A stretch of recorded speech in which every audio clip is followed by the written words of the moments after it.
Na nossa última aula de história, nós começamos a visita ao Extremo Oriente Antigo.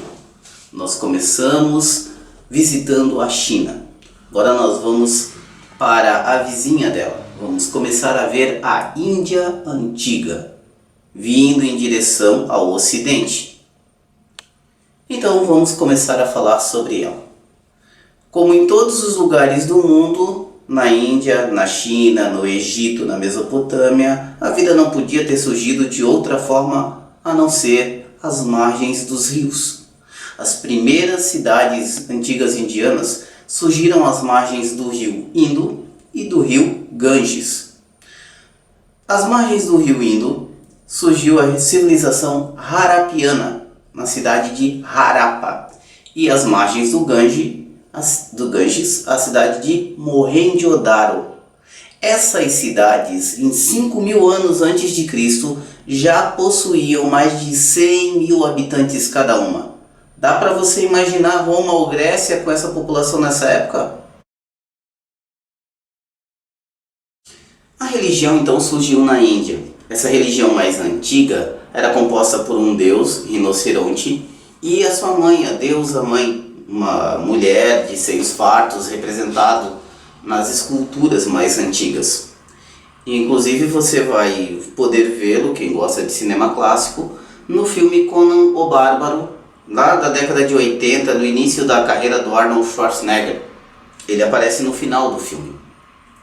Mas vieram povos do norte, os arianos, e invadiram todo esse território e trouxeram a sua religião junto com eles.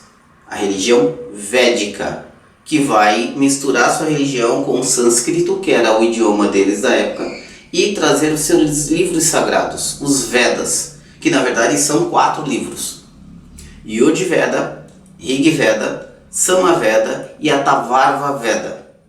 E também vai trazer os seus deuses principais da mitologia indiana,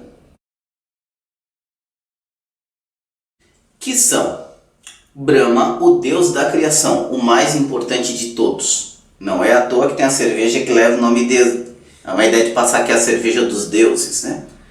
Depois dele, uma deusa muito pouco falada, mas importantíssima, a deusa Vishnu, deusa da preservação. E, claro, a arqui-inimiga dela, Shiva, a deusa da destruição. Porém, na mitologia indiana, isso na mitologia védica, é totalmente normal. Afinal, há um Deus que constrói, outro que preserva e outro que destrói, para que feche o ciclo e comece a ser reconstruído. Então Brahma constrói, Vishnu mantém, e quando não dá mais para manter, Shiva destrói para que tudo seja reconstruído novamente com Brahma. Se pensar bem, isso tem tudo a ver com o ciclo de reencarnação, com a ideia de karma, um ciclo. Nasce, cresce, reproduz, morre e depois nasce de novo, recomeçando o ciclo. Mas além desses deuses, nós temos mais 2 importantes. Ganesha, deus que retira os obstáculos, tem uma aparência de elefante, também muito popular. E Krishna, que seria o deus do amor, ele seria filho de Ganesha com Shiva.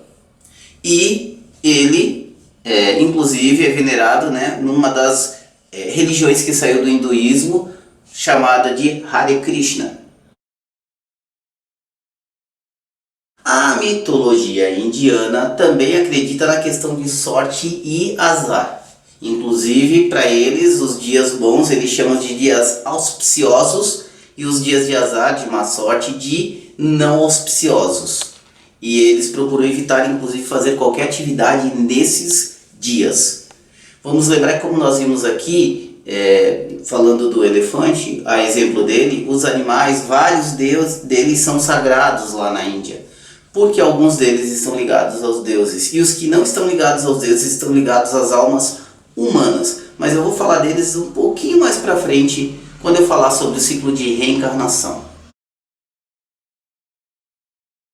Então, os indianos, eles tiveram também seus tempos de glória, expandiram o seu império, chegando a conquistar partes da Mongólia, da China e chegando até a Pérsia, na formação do Império Persa. Como a Índia já é um local muito grande com essas conquistas, o império era muito grande e foi dividido por uma administração mais eficiente. Os seus governadores eram chamados de sátrapas, os que dominavam as satrapias. Este sistema vai ser tão importante que até quando Alexandre o Grande estender suas conquistas até a China e até a Índia, toda essa parte oriental ele vai deixar chefes do exército governando como sátrapas, vai manter o estilo das satrapias e vai estender essa forma de administração inclusive para administrar a China. E então, como é que vai ser essa questão da sociedade indiana? O que isso tem a ver com a religião? Isso nós vamos ver no nosso próximo videozinho. Não se esqueça de se inscrever no canal se você ainda não é inscrito. Ative as notificações para você sempre estar recebendo os nossos vídeos. Deixa no seu comentário aqui o que você tem achado do vídeo, o que mais você gostaria de saber da Índia, o que outro povo antigo você gostaria de conhecer. E não se esqueça de deixar aquele seu like que ajuda bastante o nosso canal.